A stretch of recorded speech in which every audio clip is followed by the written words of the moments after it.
ये दृश्य वडोदरा की महाराजा सयाजीराव यूनिवर्सिटी की होम साइंस फैकल्टी के है, जहां पर आज छात्रों की आंखें नम दिखाई दी।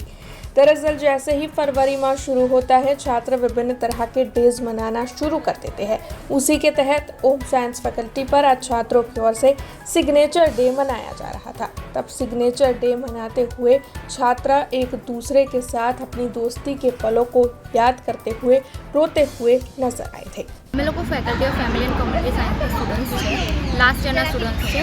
અમારી ફેકલ્ટીમાં અત્યારે યુથ ડેઝની ઉજવણી થઈ રહી છે, જેમાં આજે સિગ્નેચર ડે છે, જે અમે લોકો બહુ દુઃખની સાથે ઉજવી રહ્યા છે, કેમ કે અમારું છેલ્લું વર્ષ છે અને ત્યાર પછી અમે લોકો મળવાના નથી, પણ યાદો તો બધાની રહેવાની જ છે।